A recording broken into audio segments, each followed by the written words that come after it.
नमस्कार, मैं सत्येंद्र प्रताप सिंह। आप देख रहे हैं डिजिटल खबरीलाल का खास कार्यक्रम पर्दे के पीछे।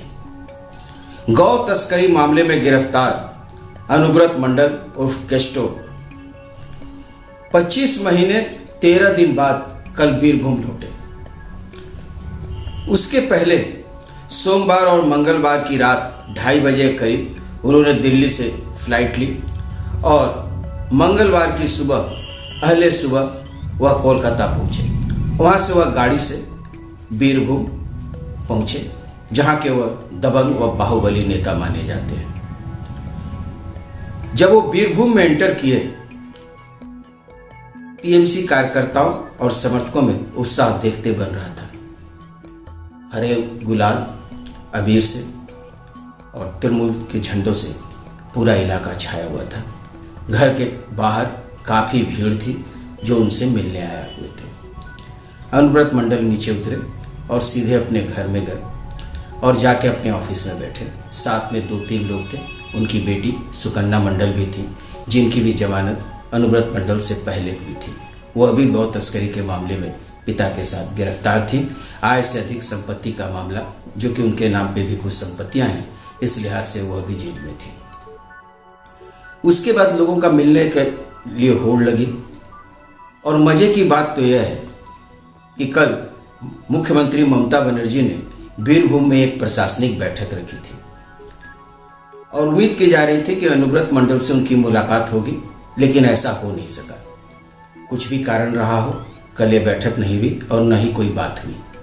वहीं बैठक से पहले नलहटी के एमएलए राजेंद्र प्रसाद सिंह, बोलपुर म्यूनिसिपैलिटी की चेयरपर्सन पर्णा घोष व उनके पति और बीरभूम जिला के नेता सुदीप्तो घोष अनुव्रत मंडल से मिलने पहुंचे और एक लोग उनके साथ दफ्तर में बैठे हुए थे।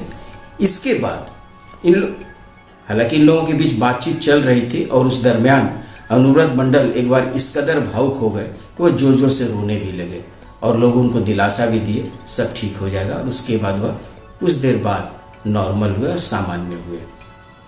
ममता बनर्जी के प्रशासनिक बैठक के पहले मंत्री चंद्रनाथ सिन्हा और सिवड़ी से विधायक विकास राय चौधरी अनुव्रत मंडल से मिलने पहुंचे। जब वह दरवाजे पे पहुंचे तो उनको वहीं बाहर लोगों ने रोक दिया, सुरक्षा कर्मियों ने भी रोका।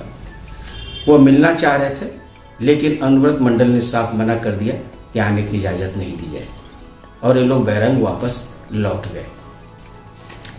बैठक के बाद भी मिलने वालों की संख्या कम नहीं थी। प्रशासनिक बैठक जब खत्म हुआ, उसके बाद बोलपुर से एमपी असित माल, मयूरेश्वर से एमएलए अभिजीत राय और मुरारी से एमएलए मोशारफ हुसैन भी मिलने पहुंचे। इन तीनों को भी उन्हीं दोनों की तरह बैरंग वापस लौटना पड़ा। अनुव्रत मंडल ने इन लोगों को अंदर आने की इजाज़त नहीं दी। इसके बाद पूर्वी बर्दवान के मंगल कोट से मिले अपूर्व चौधरी मिलने पहुंचे। इन्हें भी वापस लौटना पड़ा। यानी कुल आधा दर्जन के करीब एमएलए, एमपी और मंत्रियों को बैरंग वापस लौटना पड़ा, जो अनुव्रत मंडल केस्टो से नहीं मिल पाए। लेकिन अगर ये देखा जाए तो अनुव्रत मंडल स्वयं लोगों से मिलने से इनकार कर रहे थे, वरना पूरे इलाके में ऐसा शायद ही कोई होगा जो अनुव्रत मंडल के नेतृत्व को स्वीकार न करता हो। जो लोग अनुव्रत मंडल को जानते हैं वो अच्छी तरह जानते हैं कि जब 1998 में जब इस पार्टी की स्थापना हुई थी, तब से ये ममता बनर्जी के साथ है और इसके पहले वो भी कांग्रेस में हुआ करते थे। और ममता बनर्जी के साथ पार्टी में आने के बाद से बीरभूम में इनकी क्या हैसियत है, इसी बात से अंदाज़ा लगाया जा सकता है कि चाहे वह एमपी का चुनाव हो, चाहे वो एमएलए का चुनाव हो, चाहे वो म्यूनिसिपैलिटी का चुनाव हो, चाहे वो पंचायत का चुनाव हो, जिस किसी उम्मीदवार के सर पे या कंधे पे इन्होंने हाथ रख दिया तो उसकी टिकट भी पक्की और जीत भी पक्की।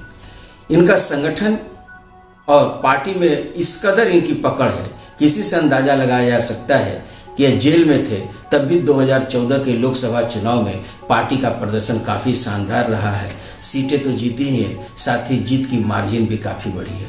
लेकिन अगर हम बीरभूम के अनुव्रत मंडल और केस्टो मंडल जिन्हें केस्टो मंडल के नाम से भी जाना जाता है, अगर इनकी पृष्ठभूमि में जाएं तो इनकी कोई राजनीतिक पृष्ठभूमि नहीं रही है, न ही कोई बहुत काफ़ी पढ़े लिखे व्यक्ति हैं।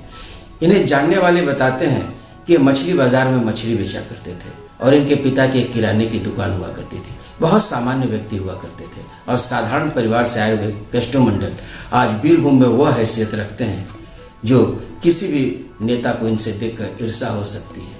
और यही कारण है कि 25 महीने 13 दिन बाहर रहने के बावजूद भी बीरभूम जिला तृणमूल कांग्रेस के अध्यक्ष ये बने हुए हैं।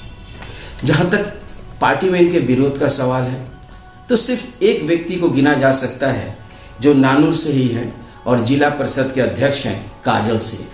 काजल शेख से इनकी कभी नहीं बनी। हालांकि काजल शेख इनके कोर कमेटी, जो ममता बनर्जी ने जो इनके अनुपस्थिति में कोर कमेटी बनाई, उसमें काजल शेख भी हैं और उसी जिला परिषद के एक पूर्व सदस्य हैं जो इनसे नियमित संपर्क में रहते हैं और पिछले पंचायत चुनाव में उनको टिकट भी नहीं दिया गया था। और वह एकमात्र व्यक्ति जो इनके 25 महीने 13 दिन तक जो बाहर थे, इनसे नियमित संपर्क में थे। अब कहा जा रहा है कि यही वह व्यक्ति है जिसकी आंख से अनुव्रत मंडल अब देख रहे हैं और कान से सुन रहे हैं। दरअसल यह व्यक्ति न केवल बीरभूम बल्कि कोलकाता से लेकर दिल्ली तक नियमित इनसे संपर्क में था और यहाँ तक कि इनको दिल्ली से लाने के लिए भी वो व्यक्ति वहाँ गया हुआ था। आखिर वह व्यक्ति है कौन, यह पता नहीं। लेकिन अब जो कुछ भी बीरभूम की राजनीति है वह बिल्कुल अब फिर से यूँ कहें कि अनुव्रत मंडल के हाथों में ही है। लेकिन अब अनुव्रत मंडल तय करेंगे कि कौन उनके साथ रहेगा और कौन नहीं, और किसका उनके घर के अंदर एंट्री होगी और किसकी नहीं होगी। ऐसे में बीरभूम की राजनीति देखना बड़ा दिलचस्प होगा। फिलहाल आज के लिए बस इतना ही।